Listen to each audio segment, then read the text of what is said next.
आज हम लोग नदी के द्वारा निर्मित स्थलाकृतियों को जानेंगे, लेकिन उससे पहले हम लोग ये जान लेंगे कि अपरदन की अभिकर्ता या एजेंट्स ऑफ डेरिवेशन कौन कौन से प्रोसेस करते हैं, कौन कौन सी क्रिया के द्वारा इन चीजों को करते हैं। तो सबसे पहले हम लोग जान लेंगे सेडिमेंट्स की अवसाद क्या होता है। सेडिमेंट के अवसाद का मतलब होता है चट्टानों का चूर्ण, बालू, कंकड़, पत्थर, मृदा, इन सबको मिलाकर हम अवसाद कहते हैं। इंग्लिश में इसको सेडिमेंट्स कहते हैं। अब ये इसमें 4 प्रोसेस होते हैं। पहला अक्षय, फिर दूसरा अपरदन, तीसरा परिवहन, चौथा निक्षेपण। अक्षय का मतलब होता है इरोजन, अपरदन डेन्यूडेशन, परिवहन का मतलब ट्रांसपोर्टेशन, निक्षेपण का मतलब डिपोजिशन। ठीक है, इसको बहुत सरल भाषा में अगर हम देखें तो इरोजन का मतलब होता है जब चट्टानें अपने ही स्थान पर टूट जाती हैं। उसके 2 कारण हो सकते हैं, या तो मनुष्य, जीव जंतु, पेड़ पौधे हो सकते हैं, या जलवायु हो सकती है।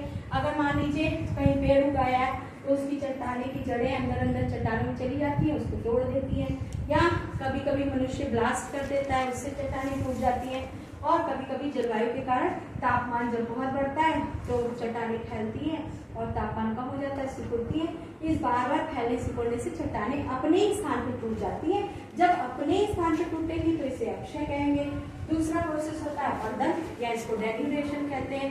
इसमें क्या होता है, चट्टानें, टूटी हुई चट्टानें अपने स्थान से हट जाती हैं, इसको कहते हैं अपरदन। क्या कहते हैं? अपरदन। या इसको डेन्यूडेशन कहते हैं। लेकिन अपने स्थान से हटाने का काम कौन करता है?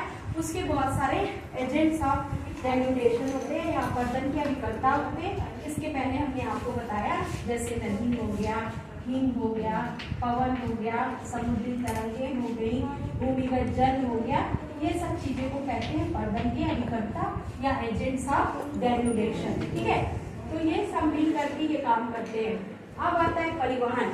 परिवहन का मतलब अपने स्थान से चट्टानों का लेकर दूसरी जगह जाना। परि मने होता है दूसरा, वहन मने ले जाना, तो इसको ट्रांसपोर्टेशन कहते हैं। तो नदी अपने साथ बहा बहा कर बहुत सारा कंकड़, बालू, पत्थर, चट्टानें ले जाती है। फिर पवन इसे उड़ा कर ले जाता है चट्टानों को या अवसादों को, सेडिमेंट्स को। समुद्री तरंगें उछाल कर दूसरी जगह फेंक देती है। इसी तरह से हिम जो है वो उसे लुढ़का लुढ़का कर ले जाता है। माउंटेन जैसे लुढ़कते लुढ़कते नीचे आ जाते हैं, तो इसको कहते हैं परिवहन। परिवहन माने दूसरी जगह ले जाना। ये काम भी कौन करता है? एजेंट्स ऑफ डेन्यूडेशन करते हैं और अपने साथ ले जाते हैं। फिर आता है निक्षेपण, आखिरी, या इसे जमाव कहते हैं। निक्षेपण या जमाव का मतलब होता है जो भी अवसाद हम लाए हैं अपने साथ, ये एजेंट्स लाए हैं, वो एक जगह जमा कर देते हैं।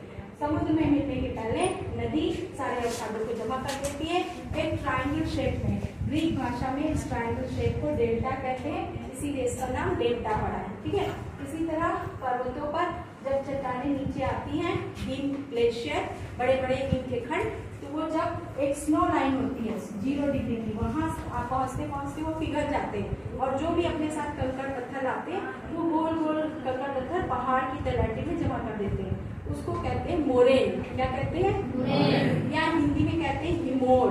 हिंदी में क्या कहते हैं? हिमोर। यहाँ पे जगह भी ध्यान दे रहे हैं, इसका मतलब होता है हिमोर। ठीक है, या इसको कहते हैं मोरेन। क्या कहते हैं? मोरेन या हिमोर। ठीक है, तो ये सारे प्रोसेस हो गए। आज हम लोग इतना ही पढ़ेंगे। कल हम लोग देखेंगे कि नदी इसको कैसे कौन कौन सी स्थलाकृति बनाती है, फिर पवन कौन कौन सी स्थलाकृति बनाते हैं, फिर समुद्र और हिम। ठीक है, आज के लिए बस इतना ही। Thank you.